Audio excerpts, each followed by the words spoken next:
Micro എക്കണോമിക്സിന്റെ chapter 4 theory of firm under perfect competition ആണ് നമ്മൾ പഠിക്കാനായിട്ട് പോകുന്നത്. Theory of firm under perfect competition one shot ആയിട്ട് നോക്കിയേക്കാം. എന്താണ് മാർക്കറ്റ്? മാർക്കറ്റ് എന്ന് പറയുന്ന ഒരു സ്പേസ് ആണ്. ബയേഴ്സ് ആൻഡ് സെല്ലേഴ്സ് കോൺടാക്റ്റിൽ വരുന്ന അവർ തമ്മിൽ ട്രാൻസാക്ഷൻസ് നടത്തുന്ന ഒരു പ്ലേസിനെയാണ് നമ്മൾ മാർക്കറ്റ് എന്ന് വിളിക്കുന്നത്. മാർക്കറ്റിന്റെ ക്ലാസിഫിക്കേഷൻ എങ്ങനെയാണ്? മാർക്കറ്റിനെ രണ്ടായിട്ട് ക്ലാസിഫൈ ചെയ്യാം. പെർഫെക്റ്റ് കോമ്പറ്റീഷൻ മാർക്കറ്റും ഇംപെർഫെക്റ്റ് കോമ്പറ്റീഷൻ മാർക്കറ്റും.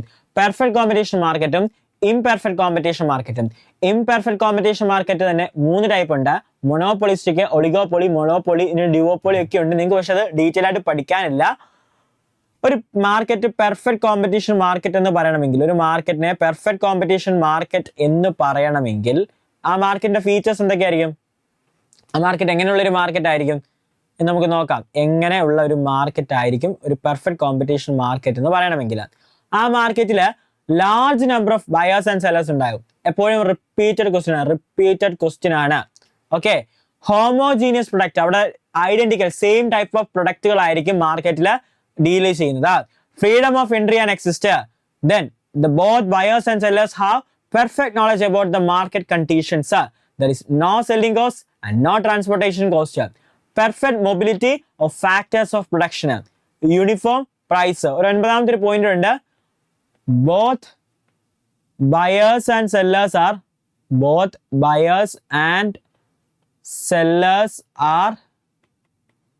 Price takers. MCQ ചോദിക്കും, ഏത് ടൈപ്പ് ഓഫ് മാർക്കറ്റിലാണ് buyers and sellers price takers ആയിട്ടുള്ളതെന്ന്?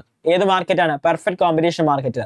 Perfect competition മാർക്കറ്റിൽ ഡിമാൻഡ് ആൻഡ് സപ്ലൈ ഫോഴ്സുകൾ അനുസരിച്ചാണ് പ്രൈസ് ഫിക്സ് ചെയ്യുന്നത്. എന്താണ് നോർമൽ പ്രോഫിറ്റ്? 2 മാർക്കിനൊക്കെ ചോദിക്കുന്ന ക്വസ്റ്റ്യൻ ആണ്. എന്താണ് normal profit? Normal profit we mean the profit that is just sufficient for a firm to remain in the market. മാർക്കറ്റിൽ നിലനിന്ന് പോകാനായിട്ട്, മാർക്കറ്റിൽ പിടിച്ചു നിൽക്കാനായിട്ട് ഒരു മിനിമം ഒരു ആവശ്യമായിട്ടുള്ള സഫീഷ്യന്റ് ആയിട്ടുള്ള ഒരു പ്രോഫിറ്റിനെയാണ് നോർമൽ പ്രോഫിറ്റ്. മാർക്കറ്റിൽ സസ്റ്റെയിൻ ചെയ്യാനായിട്ട്, സർവൈവ് ചെയ്യാനായിട്ട് ഒരു ഫേമിന് ആവശ്യമായിട്ടുള്ള പ്രോഫിറ്റിനെയാണ് നമ്മൾ എന്ത് വിളിക്കുന്നത്? നോർമൽ പ്രോഫിറ്റ് എന്ന് വിളിക്കുന്നത്. എന്താണ് pure competition? What is pure competition? ഒരു മാർക്കറ്റ് പ്യുവർ കോമ്പറ്റീഷൻ മാർക്കറ്റ് എന്ന് വിളിക്കണമെങ്കിൽ ആ മാർക്കറ്റിൽ 3 കണ്ടീഷൻസ് സാറ്റിസ്ഫൈ ചെയ്യണം. First one is there will be infinite numbers of buyers and sellers. Second one is homogeneous product. Third one is free entry and exist of the firm. Revenue concept ചോദിക്കുന്നതാണ്. Important topic ആണ്. എന്താണ് revenue? Revenue എന്ന് പറഞ്ഞതാണ് the income earn by producer by selling the product in the market are called revenue. ഒരു producer അയാൾ produce ചെയ്ത പ്രൊഡക്റ്റുകൾ മാർക്കറ്റിൽ വിറ്റ് ഏൺ ചെയ്യുന്ന ഇൻകത്തിനെയാണ് എന്ത് വിളിക്കുന്നത്? റവന്യൂ എന്ന് വിളിക്കുന്നത്. 3 ടൈപ്പ് റവന്യൂ കോൺസെപ്റ്റ് ആണുള്ളത്. Total revenue. ടോട്ടൽ റവന്യൂ എന്താണ്? Income earn from selling all the units of output in the market. Produce ചെയ്ത എല്ലാ ഔട്ട്പുട്ടുകളും മാർക്കറ്റിൽ വിറ്റ് കിട്ടുന്ന ഇൻകത്തിനെയാണ് ടോട്ടൽ റവന്യൂ എന്ന് വിളിക്കുന്നത്. അതായത് ഒരു പ്രൊഡക്റ്റിന്റെ പ്രൈസ് പിയും സെയിൽ ചെയ്ത ക്വാണ്ടിറ്റി ക്യൂ ആണെങ്കിൽ ടോട്ടൽ റവന്യൂ എങ്ങനെ കണ്ടുപിടിക്കാൻ പറ്റും? P into Q, number of unit sold multiplied with the price of a unit കൊണ്ട് ചെയ്താൽ ടോട്ടൽ റവന്യൂ കിട്ടും. ഒരു ടോട്ടൽ റവന്യൂന്റെ ഗ്രാഫ് ഒരു അപ്വേർഡ് സ്ലോപ്പിംഗ് സ്ട്രെയിറ്റ് ലൈൻ ആയിരിക്കും. എങ്ങനെ വരും? 0, ഒറിജിനിൽ തുടങ്ങും. അതായത് ഔട്ട്പുട്ട് 0 ആണ്, ഒന്നും വിൽക്കുന്നില്ലെങ്കിൽ ഇൻകം 0 ആയിരിക്കും. അപ്പൊ ഒരു ഇതായിരിക്കും TR കർവ് വരുന്നത്. TR കർവ് ഈ ഒരു ഫോമിലായിരിക്കും ഉണ്ടായിരിക്കുന്നത്. അപ്പൊ ഷേപ്പ് ചോദിക്കേ അപ്വേർഡ് സ്ലോപ്പിംഗ് സ്ട്രെയിറ്റ് ലൈൻ ആയിരിക്കും വരുന്നത്. ഒരു TR കർവ് ആണ്. TR കർവ് കൊടുത്തിട്ടുണ്ട്. Quantity then total revenue. ഈ ഒരു ഗ്രാഫ് വന്നിട്ട് ചിലപ്പോൾ നിങ്ങൾക്ക് ഒബ്സർവേഷൻ ചെയ്താൽ വരും. അല്ലെങ്കിൽ നമുക്ക് TR കർവിനെ പറ്റി പഠിച്ചാൽ വെൻ ഔട്ട്പുട്ട് ഈസ് 0, അതായത് നമ്മൾ ഒരു യൂണിറ്റും വിൽക്കുന്നില്ല, നമുക്ക് കച്ചവടം ഒന്നും ഇല്ല എങ്കിൽ നമ്മുടെ റവന്യൂ എന്തായിരിക്കും? 0. വരുമാനം വരുമോ? കച്ചവടം ഇല്ലെങ്കിൽ വരുമാനം വരുമോ? ഇല്ല. അതുകൊണ്ടാണ് TR curve start from origin. TR curve എവിടെ നിന്നാണ്? ടോട്ടൽ റവന്യൂന്റെ കർവ് എവിടെ നിന്നാണ് സ്റ്റാർട്ട് ചെയ്യുന്നത്? ഒറിജിനിൽ നിന്നാണ് സ്റ്റാർട്ട് ചെയ്യുന്നത്. As output level increases the total revenue also increases. Output increase ചെയ്യുമ്പോൾ എന്തും കൂടും? വരുമാനം കൂടും. വിൽപ്പന കൂടുമ്പോൾ നമ്മുടെ സെയിൽസ് കൂടുമ്പോൾ നമ്മുടെ വരുമാനവും കൂടും. Then the slope of TR curve will be constant. TR കർവിന്റെ സ്ലോപ്പ് കോൺസ്റ്റന്റ് ആണ്. It will be constant. It will be equal to market price of the product. അതായത് TR കർവിന്റെ സ്ലോപ്പ് പ്രോഡക്റ്റിന്റെ മാർക്കറ്റ് പ്രൈസുമായിട്ട് ഈക്വൽ ആയിരിക്കും. മാർക്കറ്റ് പ്രൈസ് യൂണിഫോം അല്ലേ, change ചെയ്യുന്നില്ലല്ലോ. എന്താണ് price line? Price line show the relationship between price and output. ഔട്ട്പുട്ടും പ്രൈസും തമ്മിലുള്ള റിലേഷൻഷിപ്പ് കാണിക്കുന്ന ഒരു ഗ്രാഫിനെയാണ് എന്ത് വിളിക്കുന്നത്? പ്രൈസ് ലൈൻ എന്ന് വിളിക്കുന്നത്. Under perfect competition what ever will be the level of output will remain constant. അതായത് ഒരു പെർഫെക്റ്റ് പ്രൈസ് ലൈൻ എന്ന് പറഞ്ഞാൽ എന്താണ്? പ്രൈസും ഔട്ട്പുട്ടും തമ്മിലുള്ള റിലേഷൻഷിപ്പ് കാണിക്കുന്ന ഒരു ലൈനാണ് പ്രൈസ് ലൈന്. പെർഫെക്റ്റ് കോമ്പറ്റീഷൻ മാർക്കറ്റിൽ എന്താണ്?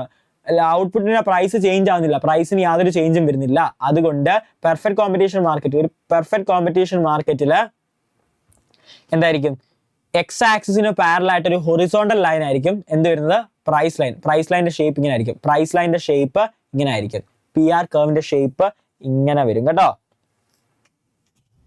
ആവറേജ് റവന്യൂ, രണ്ടാമത്തെ കോൺസെപ്റ്റ് ആണ് ആവറേജ് റവന്യൂ എന്ന് പറഞ്ഞാൽ. എന്താണ് ആവറേജ് റവന്യൂ? ടോട്ടൽ റവന്യൂവിനെ number of units of output, total റവന്യൂവിനെ per units of output divide ചെയ്യുമ്പോൾ, അപ്പൊ എന്താണ്? TR ഡിവൈഡഡ് ബൈ Q ചെയ്യുമ്പോൾ എന്ത് കിട്ടുന്നു? ആവറേജ് റവന്യൂ കിട്ടുന്നു. ആവറേജ് റവന്യൂ എങ്ങനെ തന്നെ ആയിരിക്കും? ആവറേജ് റവന്യൂ ഒരു ഹൊറിസോണ്ടൽ ലൈൻ ആയിരിക്കും. എക്സ് ആക്സിസിന് പാരലൽ ആയിരിക്കും ആവറേജ് റവന്യൂ വരുന്നത്. അടുത്ത കോൺസെപ്റ്റ് ആണ് മാർജിനൽ റവന്യൂ. മാർജിനൽ റവന്യൂ എന്ന് പറഞ്ഞാൽ മാർജിൻ എന്ന് പറഞ്ഞാൽ അഡീഷണൽ യൂണിറ്റ് വിൽക്കുന്ന വഴി കിട്ടുന്ന additional revenue. Marginal revenue is the additional revenue by selling of an additional unit of output in the market. മാർക്കറ്റിൽ അഡീഷണൽ ഔട്ട്പുട്ട് വിൽക്കുന്ന വഴി കിട്ടുന്ന അഡീഷണൽ റവന്യൂവിനെയാണ് മാർജിനൽ റവന്യൂ എന്ന് വിളിക്കുന്നത്. ഓക്കെ, മാർജിനൽ റവന്യൂ കണ്ടുപിടിക്കുന്ന ഇക്വേഷൻ എന്താണ്? Delta TR divided by delta Q, അല്ലെങ്കിൽ TRN minus TR of previous output. Okay, total revenue of the current output minus total revenue of the previous output ചെയ്താൽ മതി. ഇതിന്റെ ഗ്രാഫും എങ്ങനെയായിരിക്കും? അതായത് പ്രൈസ് ലൈനും AR കർവും MR കർവും same ആയിരിക്കും. ഒരു എക്സ് ആക്സിസിന് പാരലായിട്ട് വരും. ഓക്കെ, TR കർവ് ഒറിജിനിൽ നിന്ന് സ്റ്റാർട്ട് ചെയ്ത ഒരു അപ്വേർഡ് സ്ലോപ്പിംഗ് സ്ട്രെയിറ്റ് ലൈൻ ആയിരിക്കും. എന്താണ് ഇതിന്റെ ചാപ്റ്ററിലെ വളരെ ഇമ്പോർട്ടന്റ് ആയിട്ടുള്ള ടോപ്പിക് ആണ് പ്രോഫിറ്റ് മാക്സിമൈസേഷൻ. എന്താണ് പ്രോഫിറ്റ് മാക്സിമൈസേഷൻ എന്ന് പറയുന്ന കോൺസെപ്റ്റ്?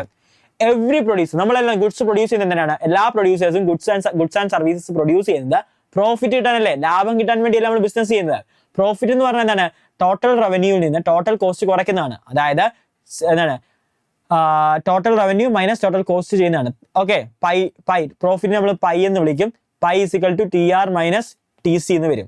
ഒരു പെർഫെക്റ്റ് കോമ്പറ്റീഷൻ മാർക്കറ്റിൽ പ്രോഫിറ്റ് മാക്സിമൈസേഷൻ കോൺസെപ്റ്റ് റെഡി ആകണമെങ്കിൽ അതിന് കുറച്ച് കണ്ടീഷൻസ് ഉണ്ട്. ഓക്കെ, ലോങ് റൺ ആയിക്കോട്ടെ, ഷോർട്ട് റൺ ആയിക്കോട്ടെ, ഫസ്റ്റ് 3 കണ്ടീഷൻസ് ഉണ്ട്. ലോങ് റണ്ണിൽ 3 കണ്ടീഷൻ ഉണ്ട്. ഷോർട്ട് റൺ പ്രൊഡക്ഷൻ ആണെങ്കിലും 3 കണ്ടീഷൻസ് ഉണ്ട് പ്രോഫിറ്റ് മാക്സിമൈസേഷനിൽ. ഈ ഫസ്റ്റ് 2 കണ്ടീഷനും സെയിം ആയിരിക്കും. ഫസ്റ്റ് 2 കണ്ടീഷനും ലോങ് റണ്ണിലും ഷോർട്ട് റണ്ണിലും സെയിമും. തേർഡ് കണ്ടീഷനിൽ മാത്രമേ വ്യത്യാസമുള്ളൂ. അതായത് first condition, market price should be equal to the marginal cost. അതായത് പ്രൊഡക്റ്റിന്റെ മാർക്കറ്റ് പ്രൈസ് മാർജിനൽ കോസ്റ്റിന് ഈക്വൽ ആയിരിക്കും.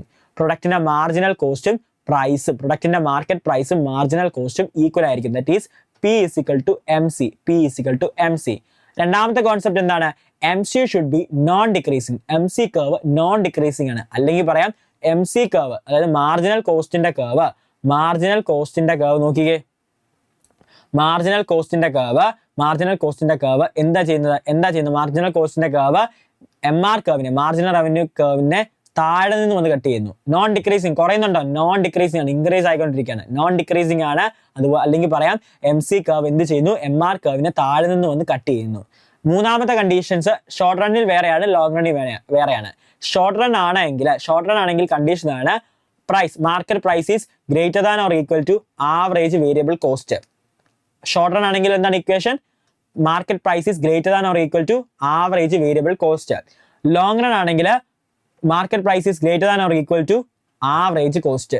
Long run average cost, LRAC. Okay, ഇതാണ് ഗ്രാഫ് വരുന്നത്, പ്രോഫിറ്റ് മാക്സിമൈസേഷന്റെ graph. First condition profit maximisation point എന്തായിരിക്കും? Market price is equal to MC. Market പ്രൈസും marginal കോസ്റ്റും സെയിം ആയിരിക്കും. സെക്കൻഡ് എന്താണ്? MR curve. MC curve cuts MR curve from below, അല്ലെങ്കിൽ MC curve non decreasing ആണ്. മൂന്നാമത്തെ കണ്ടീഷൻ എന്താണ്? മൂന്നാമത്തെ കണ്ടീഷനിൽ ഷോർട്ട് റൺ ആണെങ്കിൽ market price is greater than or equal to average variable cost. Long run ആണെങ്കിൽ market price is greater than or equal to average cost വരും. And separate കൊടുത്തിട്ടുണ്ട്. നോക്കിക്കേ, MC സെപ്പറേറ്റ് കൊടുത്തേക്കുക. ഈ നോട്ട്സ് ഒക്കെ നമ്മുടെ വാട്സ്ആപ്പ് കമ്മ്യൂണിറ്റിയിലുണ്ട്. എല്ലാവരും കമ്മ്യൂണിറ്റി ജോയിൻ ചെയ്ത് നോട്ട്സ് ഒക്കെ ആക്സസ് ചെയ്യുക കേട്ടോ. ഷോർട്ട് റണ്ണിലെ ഫിഗർ, ലോങ് റൺ വരുമ്പോൾ അതിന്റെ കണ്ടീഷൻസ്, ലോങ് റണ്ണിലെ ഫിഗർ. സൂപ്പർ നോർമൽ പ്രോഫിറ്റ് അല്ലെങ്കിൽ അബ്നോർമൽ പ്രോഫിറ്റ് എന്താണ്? നമ്മൾ നോർമൽ പ്രോഫിറ്റ് കോൺസെപ്റ്റ് പഠിച്ചല്ലേ, ഒരു മാർക്കറ്റിൽ സസ്റ്റെയിൻ ചെയ്ത് നിന്ന് പോകാൻ റിമൈൻ ചെയ്യാനായിട്ട് ഒരു ഫേമിന് ആവശ്യമായിട്ടുള്ള പ്രോഫിറ്റിനെയാണ് നോർമൽ പ്രോഫിറ്റ് എന്ന് വിളിക്കുന്നത്. നോർമൽ പ്രോഫിറ്റിന് മുകളിൽ ഒരു ബിസിനസ് ഏൺ ചെയ്യുന്ന പ്രോഫിറ്റിനെയാണ് എന്ത് വിളിക്കുന്നത്? Super normal profit. എന്താണ് നോർമൽ പ്രോഫിറ്റിന് മുകളിൽ ഒരു ഫേം ഏൺ ചെയ്യുന്ന പ്രോഫിറ്റിനെയാണ് നമ്മൾ എന്ത് വിളിക്കുന്നത്? സൂപ്പർ നോർമൽ പ്രോഫിറ്റ് അല്ലെങ്കിൽ അബ്നോർമൽ പ്രോഫിറ്റ് എന്ന് വിളിക്കുന്നത്. A profit earn by firm over and above the normal profit in short run is called super normal profit. അതായത് നോർമൽ പ്രോഫിറ്റിന് മുകളിൽ എന്ത് ഏൺ ചെയ്യുന്നു അതിനെ സൂപ്പർ നോർമൽ പ്രോഫിറ്റ് എന്ന് വിളിക്കുന്നു. A firm will not earn any super normal profit in long run under perfect competition. Long run പ്രൊഡക്ഷനിൽ ഒരു പെർഫെക്റ്റ് കോമ്പറ്റീഷൻ മാർക്കറ്റിലുള്ള ലോങ് റൺ പ്രൊഡക്ഷനുള്ള ഒരു ഫേം ഒരിക്കലും സൂപ്പർ നോർമൽ പ്രോഫിറ്റ് ഏൺ ചെയ്യത്തില്ല. MCQ. എന്താണ് explicit cost? Explicit cost refers to the cost of firm incurred for purchasing or hire a factor of production. Input ഇല്ലാതെ output produce ചെയ്യാൻ പറ്റുമോ? ഒരു ഫേം അതിനാവശ്യമുള്ള ഇൻപുട്ട് അല്ലെങ്കിൽ ഫാക്ടേഴ്സ് ഓഫ് പ്രൊഡക്ഷൻസ് സ്വന്തമായിട്ട് വാങ്ങുകയോ അല്ലെങ്കിൽ ഹയർ ചെയ്യുകയോ അല്ലെങ്കിൽ എന്ത് ചെയ്യും? പർച്ചേസ് ചെയ്യുകയോ ചെയ്യും. അതിന് വരുന്ന കോസ്റ്റിനെയാണ് എക്സ്പ്ലിസിറ്റ് കോസ്റ്റ് എന്ന് വിളിക്കുന്നത്. അതായത് റോ മെറ്റീരിയൽസിന് വേജ് ആൻഡ് സാലറീസ് കൊടുക്കാനൊക്കെ വരുന്ന കോസ്റ്റ്. ബ്രേക്ക് ഈവൻ പോയിന്റ് എന്താണ്? ബ്രേക്ക് ഈവൻ പോയിന്റ് എന്ന് പറഞ്ഞു കഴിഞ്ഞാൽ at the point at which total revenue equal to total cost. ഒരു ഫേമിന്റെ ടോട്ടൽ റവന്യൂയും ടോട്ടൽ കോസ്റ്റും ഈക്വൽ ആവുന്ന പോയിന്റ്, ചിലവും വരുമാനവും ഈക്വൽ ആവുന്ന പോയിന്റിനെയാണ് ബ്രേക്ക് ഈവൻ പോയിന്റ് എന്ന് വിളിക്കുന്നത്.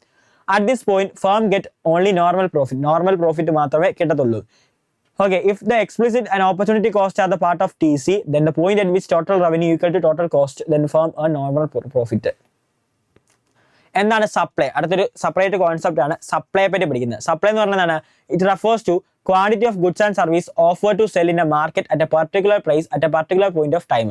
പ്രൊഡ്യൂസേഴ്സ് ഒരു പർട്ടിക്കുലർ പോയിന്റ് ഓഫ് ടൈമിൽ ഒരു പർട്ടിക്കുലർ പ്രൈസിൽ എത്ര ക്വാണ്ടിറ്റി ഗുഡ്സ് ആൻഡ് സർവീസസ് മാർക്കറ്റിൽ ഓഫർ ചെയ്യുന്നു എന്ന് പറയുന്നതാണ് സപ്ലൈ എന്ന് പറഞ്ഞാൽ. സപ്ലൈ ഫംഗ്ഷൻസ് നമ്മൾ ഡിമാൻഡ് പോലെ തന്നെ സപ്ലൈ കുറെ ഫാക്ടേഴ്സ് അഫക്ട് ചെയ്യുന്നുണ്ട്. സപ്ലൈ അഫക്ട് ചെയ്യുന്ന ഫാക്ടേഴ്സ് ഉണ്ട്. സപ്ലൈയുടെ ഒരു ഗുഡ്സിന്റെ സ്വന്തം പ്രൈസ്, പ്രൈസ്, ആ ഗുഡ്സിന്റെ റിലേറ്റഡ് ഗുഡ്സിന്റെ പ്രൈസ്, അതുപോലെ ഇൻപുട്ടിന്റെ price, state of technologies, market expectations of the buyers and the producers, number of producers, ഇങ്ങനെ കുറേ ഫാക്ടേഴ്സ് എന്തിനെ അഫക്ട് ചെയ്യുന്നുണ്ട്? ഒരു സപ്ലൈ ഫംഗ്ഷനെ അഫക്ട് ചെയ്യുന്നുണ്ട്. അപ്പോൾ സപ്ലൈ അഫക്ട് ചെയ്യുന്നുണ്ട്, ഒരു ഗുഡ്സിന്റെ സപ്ലൈ അഫക്ട് ചെയ്യുന്നുണ്ട്. ഇതെല്ലാം ചേർത്ത് നമ്മൾ മാത്തമാറ്റിക്കലി ഒരു ഫംഗ്ഷൻ പറയുന്നതാണ് സപ്ലൈ ഫംഗ്ഷൻസ്. നോക്കിയേ, എന്താണ് law of supply? Law of demand പോലെ തന്നെ ലോ ഓഫ് സപ്ലൈ ഉണ്ട്.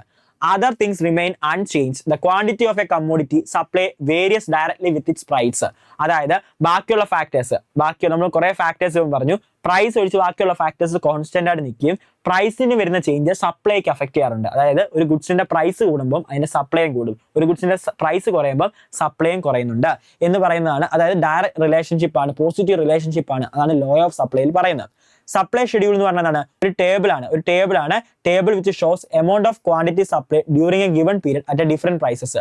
വേരിയസ് പ്രൈസിൽ എത്ര ക്വാണ്ടിറ്റി പ്രൊഡ്യൂസേഴ്സ് സപ്ലൈ ചെയ്യുന്നുണ്ട്. അതായത് പ്രൈസ് 20 100 കിലോ ഓഫർ ചെയ്യുന്നു, പ്രൈസ് 30 300 കിലോ ഓഫർ ചെയ്യുന്നു. ഇങ്ങനെ വേരിയസ് പ്രൈസസിൽ എത്ര ക്വാണ്ടിറ്റി പ്രൊഡ്യൂസേഴ്സ് മാർക്കറ്റിൽ ഓഫർ ചെയ്യുന്നു എന്ന് പറയുന്ന ഒരു ടാബുലർ ഫോമിൽ അവതരിപ്പിക്കുന്നതാണ് സപ്ലൈ ഷെഡ്യൂൾ.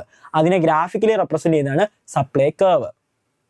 ഓക്കെ, മെയിൻ കുറച്ച് ഫാക്ടേഴ്സ് ഉണ്ട്. 3 ഫാക്ടേഴ്സ് വളരെ ഇമ്പോർട്ടന്റ് ആണ്.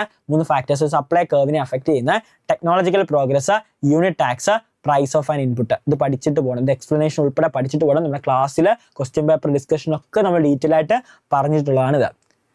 എന്താണ് പ്രൈസ് ഇലാസ്റ്റിസിറ്റി ഓഫ് പ്രൊഡക്റ്റ്? ഒരു പ്രൊഡക്റ്റിന്റെ പ്രൈസ് ഇലാസ്റ്റിസിറ്റി എന്ന് പറഞ്ഞാൽ എന്താണ്? അതായത് എന്താണ് പ്രൈസിന് വരുന്ന change, price elasticity of supply, പ്രൈസിന് വരുന്ന ചേഞ്ച് സപ്ലൈ അഫക്ട് ചെയ്യാറുണ്ട്. അതിന് നമ്മൾ ഇലാസ്റ്റിസിറ്റി കണ്ടുപിടിക്കുക, റേഷ്യോ, ചേഞ്ചിന്റെ റേഷ്യോ കണ്ടുപിടിക്കുന്നതാണ് എന്താ പ്രൈസ് ഇലാസ്റ്റിസിറ്റി ഓഫ് സപ്ലൈ എന്ന് പറഞ്ഞാൽ. Percentage of change in quantity supply divided by percentage of change in price ആണ്. അതായത് delta Q divided by delta P into P divided by Q ചെയ്യും. Okay, perfectly elastic supply, perfectly inelastic supply, unitary elastic supply, relatively elastic supply, relatively inelastic supply, ഇത്രയും type elasticity of supply കോൺസെപ്റ്റുകൾ ഉണ്ട്. പിന്നെ എന്താണ് supply change വരും, സപ്ലൈക്ക് വരുന്ന change, അതായത് price change ആവുന്നു, സപ്ലൈയുടെ പ്രൈസ് ചേഞ്ച് ആവുന്നു. Change in supply due to change in price. അതായത് ഒരു ഗുഡ്സിന്റെ പ്രൈസ് ബാക്കിയുള്ള ഫാക്ടേഴ്സ് കോൺസ്റ്റന്റ് ആയിട്ട് നിൽക്കുന്നു, പ്രൈസിന് മാത്രം ചേഞ്ച് വരുമ്പം അപ്വേർഡ് മൂവ്മെന്റും ഡൗൺവേർഡ് മൂവ്മെന്റും വരും. Upward movement and downward movement ആണ് സംഭവിക്കുന്നത്. പ്രൈസിന് ചേഞ്ച് ഒന്നുമില്ല, ബാക്കിയുള്ള ഫാക്ടേഴ്സ് ആണ് ചേഞ്ച് ആവുന്നതെങ്കിൽ ഇൻക്രീസിങ് സപ്ലൈയും ഡിക്രീസിങ് സപ്ലൈയും വരും. ഇൻക്രീസിങ് സപ്ലൈയും ഡിക്രീസിങ് സപ്ലൈ കോൺസെപ്റ്റുകളാണ് വരുന്നത്.